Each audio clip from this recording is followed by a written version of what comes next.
ನನಗೆ ಸುಳ್ಳೆ ಪುಳ್ಳೆಗೋಸ್ಕರ ವ್ರತ ಇಟ್ಟು ಒಳ್ಳೆ ಹುಡುಗಿ ಆಗಿದ್ದೀನಿ. ಆದರೆ ಇವನು ಮಾತ್ರ ನನ್ನ ಬೆಳಗ್ಗೆಯಿಂದ ನೆನೆಸ್ಕೊಂಡಿಲ್ಲ ಅನಿಸುತ್ತೆ. ಉಪವಾಸ ಬೇರೆ ಇದ್ದೀನಿ, ಹೊಟ್ಟೆಲಿ ಕುದ್ರೆ ಹೊಡೆದಂಗೆ ಆಗ್ತಿದೆ. ಬೇಗ ಬಂದು ಊಟ ತಿನ್ನಿಸು ಅಂತ ಕಾಲ್ ಮಾಡಿದ್ರೆ ಪಿಕ್ ಮಾಡಲ್ಲ, ಮೆಸೇಜ್ ಮಾಡಿದ್ರೆ ನೋಡಿನೂ ರಿಪ್ಲೈ ಮಾಡಲ್ಲ. ನಾವು ಹೆಣ್ಮಕ್ಳು ತೀರಾ ಇನ್ನೆಷ್ಟು ಒಳ್ಳೆ ಬುದ್ಧಿ ತೋರಿಸೋದು ಅಂತೀನಿ. ನಮ್ಮ ಎಫರ್ಟಿಗೆ ಸಣ್ಣ ಮರ್ಯಾದೆ ಬೇಡವಾ? ಮೀ ಟು ಲವ್ ಯು ಅಂದಿದ್ದೆ ಸದ್ರ ಆಗೋಗಿದೆ ಅನಿಸುತ್ತೆ. ಜೂನ್ ಪ್ರಪೋಸ್ ಮಾಡಿ ಸರಿಯಾಗಿ ಕಾಯಿಸಿದ್ರೆ ಗೊತ್ತಾಗಿರೋದು. ಆಗ ಕೂತ್ಕೊ ಅಂದರೆ ಕೂರ್ತಿದ್ದ, ನಿಂತ್ಕೊ ಅಂದರೆ ನಿಲ್ತಿದ್ದ. ಬೆಕ್ಕಿನ ಮರಿ ಥರ ಬಾಲ ಅಲರ್ಸ್ಕೊಂಡು ಸುತ್ತಾನೆ ಸುತ್ತಿದ್ದ.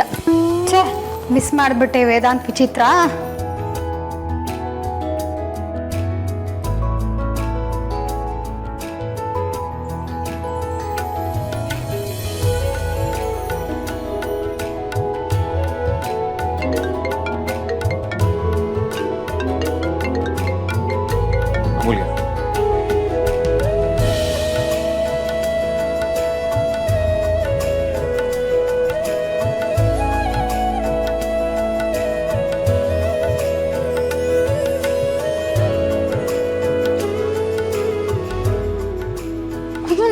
ಈಗಲೂ ಪಿಕ್ ಮಾಡಲಿಲ್ಲ. ಸುಳ್ಳೆ ಪುಳ್ಳೆ, ನಿನಗೆ ಲವ್ ಮಾಡಕ್ ಬರಲ್ಲ ಅಂದ್ರೆ ಇವತ್ತಿನ ಕಾಲಕ್ಕೆ ಇನ್ಫಾರ್ಮೇಶನ್ ಕೊಡೋದಕ್ಕೆ ಏನೆಲ್ಲ ಟೆಕ್ನಾಲಜಿ ಇದೆ ಗೊತ್ತಾ? ಯೂಟ್ಯೂಬ್ ನೋಡಿನಾದ್ರೂ ಒಳ್ಳೆ ಬಾಯ್ ಫ್ರೆಂಡ್ ಆಗೋದು ಹೇಗೆ ಅಂತ ಪ್ರಾಕ್ಟೀಸ್ ಮಾಡಬಾರ್ದಾ? ತಮ್ಮ ಹುಡುಗಿರ್ ನಂಬರ್ಗೆ ಸ್ಪೆಷಲ್ ರಿಂಗ್ ಟೋನ್ ಇಟ್ಕೊಳ್ಳೋ ಎಷ್ಟೋ ಹುಡುಗರಿದ್ದಾರೆ. ನೀನು ಇದೆಯಾ? ಬಾ, ಇವತ್ತು ಮನೆಗೆ ವಿಚಾರಿಸ್ಕೋತೀನಿ.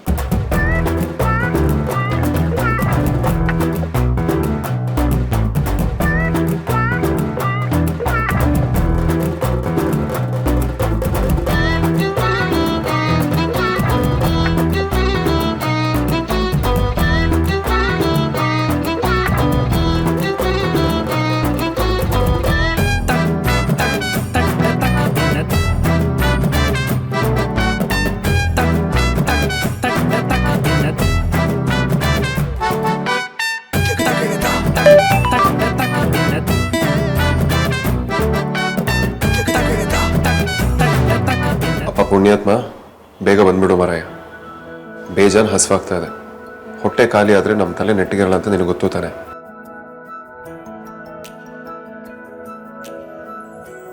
ರೌಡಿಸಮ್ ಬೇಕಾದ್ರೂ ಬಿಟ್ಬಿಡ್ತೀನಿ, ಆದ್ರೆ ಹೊಟ್ಟೆಗೆ ಹಿಟ್ಟು ಹಾಕೊಳ್ಳೋದು ಮಾತ್ರ ಮಿಸ್ ಮಾಡಲ್ಲ.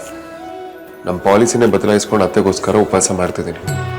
ಕರುಣೆ ತೋರಿಸು ತಂದೆ. ಇನ್ನು ನೀನು ಬರೋಷ್ಟರಲ್ಲಿ ಸಂಜೆನೆ ಆಗುತ್ತೋ ಏನೋ. ನನ್ನ ಬಜಾರಿ ಕಾಯೋದ್ರಲ್ಲೇ ಇರೋದು ಒಳ್ಳೆ ಮಜಾ. ನೀನ್ ಕರೆದ ಮೇಲೂ ನಾನು ಬಂದಿಲ್ಲ ಅಂತ ಯಾವತ್ತೂ ಆಗಿಲ್ಲ. ನೀನ್ ಹೇಳಿದ ತಕ್ಷಣ ನಾನು ಬರ್ತೀನಿ ನೀವು ಅಂತ ಹೇಳ್ಬಿಟ್ಟಿದ್ರೆ ಇದೆಲ್ಲ ಇರ್ತಿತ್ತಾ? ನೀನ ಸತಾಯಿಸೋದ್ರಲ್ಲಿ ಏನೋ ಒಂಥರ ತಿಳಿದೆ. ನೀನು ಕೋಪ ಮಾಡ್ಕೊಂಡು ಮೂತಿನ ಇಷ್ಟು ಉದ್ದ ಮಾಡ್ಕೋತಿಲ್ಲ, ಆಗ ನನಗೆ ಕ್ಯೂಟ್ ಆಗಿರೋ ಮುದ್ದು ಮಗು ನೋಡ್ದಾಗುತ್ತೆ. ಅದನ್ನ ನಾನು ಮಿಸ್ ಮಾಡ್ಕೊಳ್ಳೋದಕ್ಕೆ ರೆಡಿ ಇಲ್ಲ.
ಹಬ್ಬದ ದಿನ ಯಾರು ಬಾಗ್ಲಾಕಿರೋದು?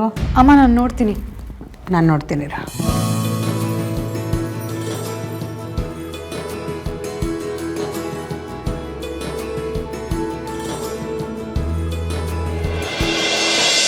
ಬನ್ನಿಮ್ಮ, ಬಾಮ್ಮ.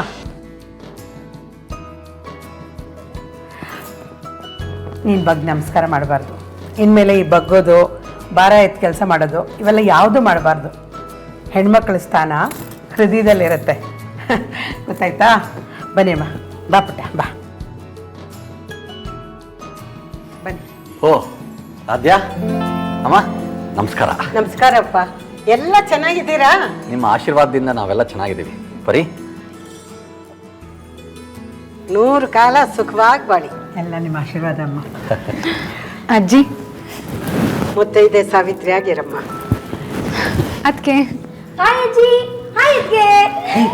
ಇದೇನೇ ಇದು ಹಾಯ್ ಅನ್ಕೊಂಡು ದೊಡ್ಡವ್ರಿಗೆ ಗೌರವ ಕೊಡಬೇಕು. ಕಾಲು ಮುಟ್ಟಿ ನಮಸ್ಕಾರ ಮಾಡು. ಹಿರಿಯರು ಮನೆಗೆ ಬಂದಿದ್ದಾರೆ.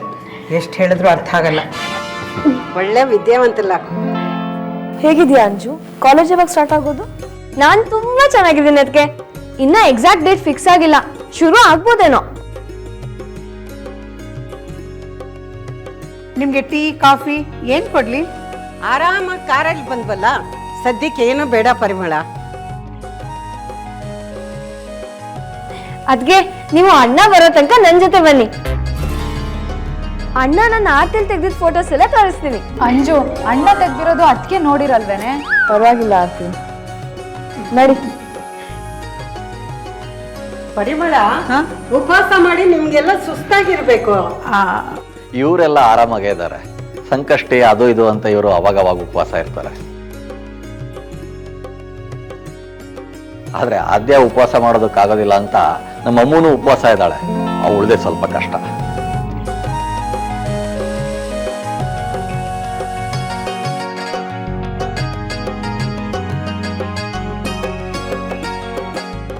ಅಮೂಲ್ಯ ಉಪವಾಸ ಇದ್ದಾಳೆ ಅಂದ್ರೆ ವೇದಾಂತ್ ಒಳ್ಳೇದಕ್ಕೆ ಅಂತ ನನಗೆ ಗೊತ್ತು. ಆದಷ್ಟು ಬೇಗ ಅವರಿಬ್ರು ಒಂದಾಗೋ ಹಾಗೆ ಮಾಡು ದೇವ್ರೆ.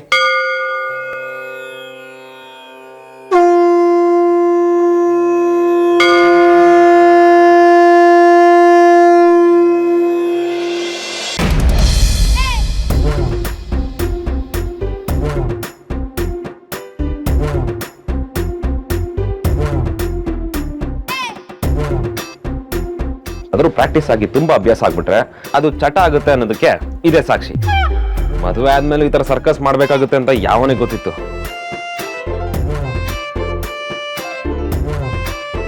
ಸದ್ಯದ ಪರಿಸ್ಥಿತಿಲಿ ನಾನ್ ಮೈನ್ ಡೋರ್ ಇಂದ ಬರಕ್ ಆಗಲ್ಲ. ಬಂದ್ರೆ ಅದು ದೊಡ್ಡ ಇಶ್ಯೂ ಆಗ್ಬಿಡುತ್ತೆ. Anyway, I should meet Aarti. She must be hungry. ಊಟ ಮಾಡಿಸಿ ಹೊರಡಬೇಕು. ಯಾವಾಗ್ಲೂ ನನ್ನಿಂದ ಇದನ್ನೆಲ್ಲ ಎಕ್ಸ್ಪೆಕ್ಟ್ ಮಾಡಲ್ಲ. ಆದಿ ನನ್ನ ಮೇಲೆ ಕಣ್ಣಿಟ್ಟಿದ್ದಾಳೆ. ಅಮೂಲ್ಯ ಉಪವಾಸ ಇರೋದು ಅವಳಿಗೆ ಆಲ್ರೆಡಿ ಗೊತ್ತಾಗಿದ್ದಿದ್ರೆ ಖಂಡಿತ ನಾನು ಮೈನ್ ಡೋರಿಂದ ಬಂದು ಅವಳಿಗೆ ಊಟ ಮಾಡಿಸೋದಕ್ಕೆ ಸಾಧ್ಯನೇ ಇಲ್ಲ. ವೇದಾಂತ್ ವಸಿಷ್ಠ ತೀರಾ ಬಾಲ್ಕನಿ ಹೊರ ಲೆವೆಲಿಗೆ ಬಂದ್ಬಿಟ್ಟಿಯಲ್ಲ, ನಮ್ಮಲ್ಲಿ ಇನ್ನೂ ಅದು ಏನೇನು ಮಾಡಬೇಕು. ಪುಣ್ಯ ಯಾರೂ ನೋಡಲಿಲ್ಲ.